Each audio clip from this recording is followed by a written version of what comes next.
Among the subgenres that have become quite a big deal in the past few years, I think much to the chagrin of people who aren't fans, is the roguelike deck builder. Brought into the limelight with the success of titles like Slay the Spire and some others, this variation on traditional strategy is well known for being tough as nails.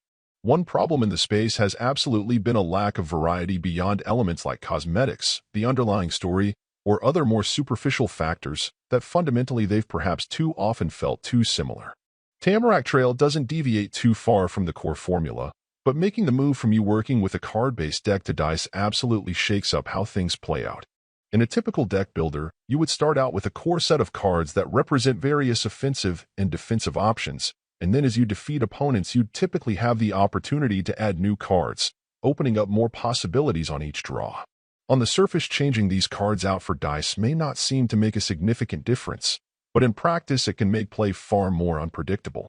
Consider that with cards you'll shuffle your deck and then play through it.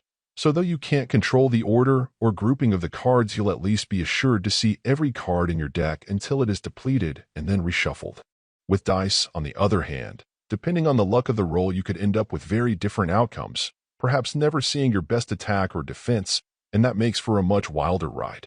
In order to help you have a little more control of your fate, you will get new face options that will allow you to then customize each side of your dice. While at first you can try to make your focus more attack or defense heavy, you'll also begin to get sides that have an immediate effect, but that will also then turn the current dice to another side in the same turn, and that's where strategic planning can really kick in. Granted, you still will only have so much power to work with per turn, so you can't just try to string together a chain of actions and think you'll be able to pull them off. But that doesn't mean you can't come up with some aggressive and effective combinations to capitalize on when they hit. This is really where the ingenuity of the game's design takes center stage, and as you play through and fail over and over, you'll slowly unlock new potential elements you'll be able to use that can further shake things up. The downside to all of this is that you'll likely have to learn to be pretty patient, as the metagame unlock process here feels like it moves quite a bit slower than most. Part of the reason that things will tend to go slowly is that the difficulty often feels pretty brutal. Yes, you'll get into some runs where you get on a lucky streak and gain more experience than usual, but there are also ones where it feels like you couldn't even get off the ground. Another part of the challenge is just having to take the time and pay careful attention to every detail of each element you have to work with. It isn't just about what you roll. Dice collisions will modify the nature of the attacks and defenses you're working with. So you'll sometimes have to take a moment to review what even the best order of execution is in order to take full advantage of any bonuses you can. While this absolutely adds depth that genre fans should appreciate, it also further raises the bar of challenge, so more casual players may be inclined to just tap out early on this one. Put this all together, and I consider Tamarak Trail to be one of the most difficult, but also exciting, roguelike deck builders I've come across.